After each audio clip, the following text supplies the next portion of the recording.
പലപ്പോഴും നമ്മളുടെ മീഡിയകൾ അതുപോലെ തന്നെ യൂട്യൂബ് ആണെങ്കിലും അതുപോലെ തന്നെ സൈറ്റുകളാണെങ്കിലും നമ്മൾ തെറ്റിദ്ധരിപ്പിച്ച് വെച്ചിട്ടുണ്ട്. പലരും കരുതുന്നത് എന്താണെന്ന് പറഞ്ഞാൽ ഉദാഹരണം എന്നുള്ളത് മണിക്കൂറുകളോളം ചെയ്യാവുന്ന ഒരു സംഗതിയാണ് സെക്സ് എന്നുള്ളത്. നമ്മളുടെ ഈ ശുക്ലം പരിശോധിക്കേണ്ടത് 2 ദിവസം ബന്ധപ്പെടാതെ ഇരുന്നിട്ട് രാവിലെ ഒരു 8 മണി 9 മണിയുടെ ഉള്ളിൽ പോയിട്ട് ടെസ്റ്റ് ചെയ്യാണ് വേണ്ടത്. അപ്പോൾ ഈ ഒരു ദിവസം ഇങ്ങനെ വൈകുന്ന കാരണത്താൽ അത്രയും പ്രയാസങ്ങൾ ഉണ്ടാവും. അപ്പോൾ ആ ദിവസത്തിനനുസരിച്ച് നോക്കുക. അങ്ങനെയാണെങ്കിൽ ഈ കുട്ടികളില്ലാത്ത പ്രയാസവും കുറേ മാറ്റിയെടുക്കാൻ കഴിയും. ഏറ്റവും കൂടുതൽ വരുന്നൊരു പ്രശ്നമാണ് ഇവര് തന്നെ പ്രശ്നമാണ് ഒരു ഡിസ്ഫങ്ഷൻ കേസുകൾ. ഈ റെക്ടൽ ഡിസ്ഫങ്ഷൻ എന്ന് പറയും. നമുക്ക് ഉദാഹരണക്കുറവിൻ്റെ ഒരു ബുദ്ധിമുട്ട് പലരും പറഞ്ഞു കേട്ടിട്ടുണ്ട്. അതിനെങ്ങനെയാണ് ഇതിന് 2-3 കാര്യങ്ങളുണ്ട്. പലപ്പോഴും നമ്മളുടെ മീഡിയകൾ അതുപോലെ തന്നെ യൂട്യൂബ് ആണെങ്കിലും അതുപോലെ തന്നെ സൈറ്റുകളാണെങ്കിലും നമ്മൾ തെറ്റിദ്ധരിപ്പിച്ച് വെച്ചിട്ടുണ്ട്. പലരും കരുതുന്നത് എന്താണെന്ന് പറഞ്ഞാൽ ഉദാഹരണം എന്നുള്ളത് മണിക്കൂറുകളോളം ചെയ്യാവുന്ന ഒരു സംഗതിയാണ് സെക്സ് എന്നുള്ളത്. ഇതിപ്പോൾ ഒരാളോട് ചോദിക്കാനും പറ്റില്ല. ഇപ്പോൾ നമ്മൾ ഒരാൾ ബിരിയാണി കഴിക്കുകയാണെങ്കിൽ ഞാൻ എത്ര ബിരിയാണി കഴിക്കുന്നുണ്ട് എൻ്റെ കൂടെ ഇരിക്കുന്ന ആൾക്കറിയാം എത്ര ബിരിയാണി ഞാൻ കഴിക്കും എന്നുള്ളത്, ഞാൻ എത്ര ഗ്ലാസ് ചായ കുടിക്കും എന്നുള്ളത്. അപ്പുറത്തെ ഒരാളോട് ചോദിക്കാടാ ഞാൻ ഒരു ദിവസം 4 ഗ്ലാസ് ചായ കുടിക്കുന്നത് തെറ്റാണോ ശരിയാണോ എന്നുള്ളത് ഒരാളോട് കമ്പയർ ചെയ്യുക. ഇതിപ്പോൾ അങ്ങനെ പറ്റാത്ത സ്ഥിതിക്ക് ഇത്തരത്തിലുള്ള പ്രസിദ്ധീകരണങ്ങൾ കുറേ ആളുകളെ വഴിതെറ്റിക്കുന്നുണ്ട്. ഈ വീഡിയോയിലൊക്കെ മണിക്കൂറുകൾ ചെയ്യുമ്പോൾ ആളുകൾ കരുതും ഇത് എനിക്ക് കിട്ടുന്നില്ലല്ലോ, എൻ്റെ സഖിക്ക് എൻ്റെ ഭാര്യയ്ക്ക് ഇത് പ്രശ്നമാവോ, ഞാനൊരു പരാജയമാവോ തോന്നും. മിക്കവാറും അത് പ്രശ്നമൊന്നും ഉണ്ടാവില്ല. നമ്മൾ ആ ഒരു തോട്ടായിരിക്കും എനിക്ക് കഴിയില്ലല്ലോ എന്നുള്ള ആ ഒരു ചിന്തയായിരിക്കും. കാരണം സെക്സ് എന്ന് പറയും ഇപ്പം നമ്മളെ വിശപ്പന്നെ നോക്കുക. നമുക്ക് നല്ല എന്താ പറയുക ടെൻഷൻ അടിച്ച് പരീക്ഷ പിടിച്ച് ഇങ്ങനെ ഇതാക്കി നിൽക്കുമ്പോൾ വിശപ്പറിയോ? ഇല്ല. അതേപോലെ തന്നെയാണ് ശരീരത്തിൻ്റെ ഓരോ പ്രവർത്തനം. നല്ല ടെൻഷൻ അടിച്ച് നിൽക്കുമ്പോൾ വിശപ്പ് അറിയാത്ത പോലെ തന്നെയാണ് സെക്സും. അപ്പോൾ സ്വാഭാവികമായിട്ടും സെക്സ് എന്നുള്ളത് അത് മനസ്സറിഞ്ഞ് ആനന്ദത്തോടെ ചെയ്യുമ്പോൾ പൊതുവെ ഒരു ടൈം പ്രശ്നം വരില്ല. അപ്പോൾ ചെറിയ അങ്ങോട്ടോ ഉണ്ടെങ്കിൽ ഒന്നും പേടിക്കണ്ട. എന്നാൽ ഇത് പലരിലും കുടുംബജീവിതം കുറേ ഗ്യാപ്പിൽ വരുന്നത് കൊണ്ട് ഇങ്ങനെ സംഭവിക്കാറുണ്ട്. അതിലും ഭക്ഷണം ഒരു ഘടകമാണ്. അമിതമായ ഇരുത്തവും വ്യായാമമില്ലായ്മയും ഒരു ഘടകമാണ്. അത്തരം ആളുകളോട് പറയുന്നത് എന്താണെന്ന് പറഞ്ഞു കഴിഞ്ഞാൽ ജീൻസ് ഒഴിവാക്കുക, ബൈക്ക് യാത്ര ഒഴിവാക്കുക. അമിതമായി ചൂട് വരുമ്പോൾ ഞാൻ നേരത്തെ പറഞ്ഞതിൻ്റെ തിരിച്ച് ചെയ്യാം. വട്ടപാത്രത്തിൽ വെള്ളം എടുത്തിട്ട് തണുത്ത ഐസ് അതിലേക്ക് ഇട്ടിട്ട് ഇരിക്കുക. അങ്ങനെ ആകുമ്പോൾ അവിടെയുള്ള പ്രവർത്തനങ്ങൾ കൂടുതൽ ഫങ്ഷൻ നടക്കും.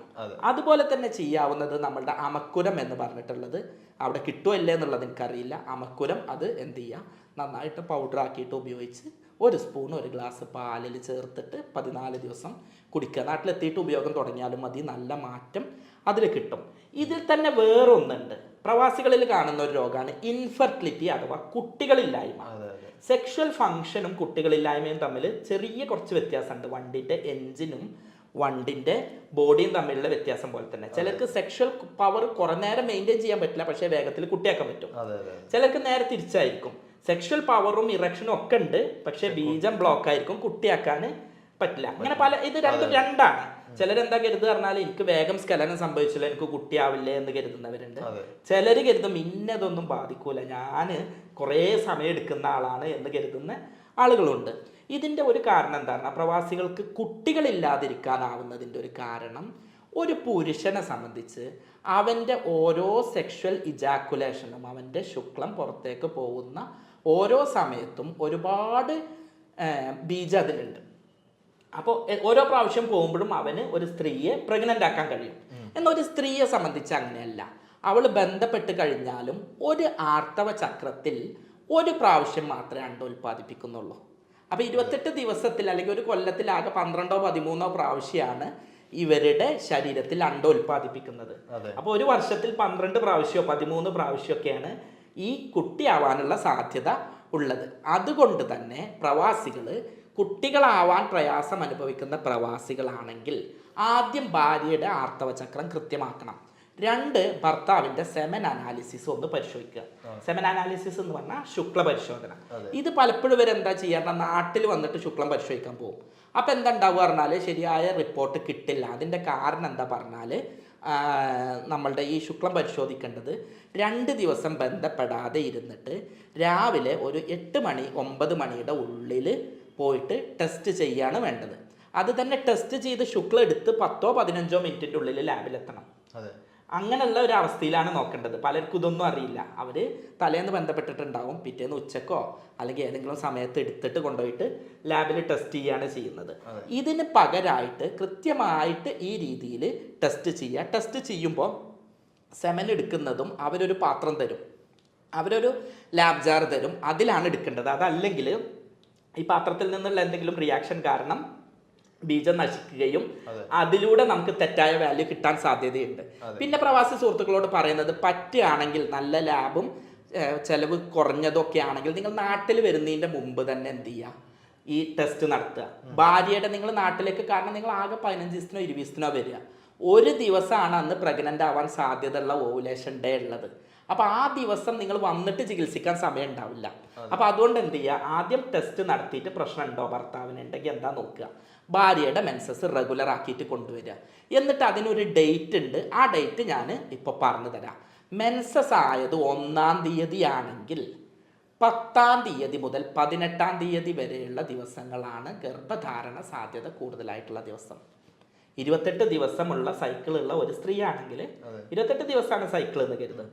അപ്പോൾ 1-ാം തീയതി മെൻസസ് ആയി, അങ്ങനെയാണെങ്കിൽ 10-ാം തീയതി മുതൽ 18-ാം തീയതി വരെയാണ് സാധ്യത കൂടുതലുള്ളത്.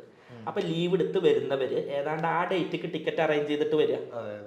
അപ്പോൾ അങ്ങനെ ആകുമ്പോൾ ചിലപ്പോൾ എന്താവും എന്ന് പറഞ്ഞാൽ ഒറ്റ കുട്ടിയേ ഉള്ളൂ, ഇനി ഒരു ആൺകുട്ടി വേണമെന്ന് ആഗ്രഹം ഉണ്ടാവും, ഭാര്യയ്ക്ക് 40-39 വയസ്സായി.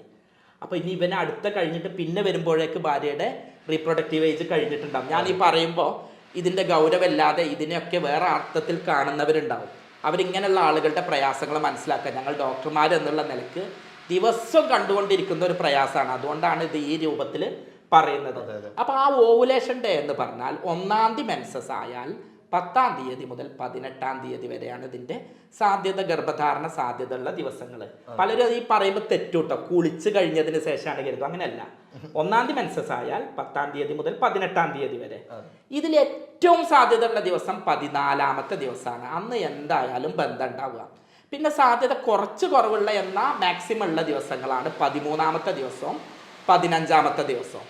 അപ്പോൾ 10-ാം തീയതി മുതൽ 18-ാം തീയതി വരെ ബന്ധം ഉണ്ടാവുക, 14-ാം തീയതി എന്തായാലും ബന്ധം ഉണ്ടാവുക, 13-ാം തീയതി 15-ാം തീയതി മാക്സിമം ബന്ധം ഉണ്ടാവാൻ ശ്രമിക്കുക, 12-ാം തീയതി 11-ാം തീയതി 16-ാം തീയതി 17-ാം തീയതി ഒക്കെ മാക്സിമം അത് നോക്കുക, നിങ്ങളുടെ കപ്പാസിറ്റിക്കും നിങ്ങളുടെ ഇതിനൊക്കെ അനുസരിച്ച്.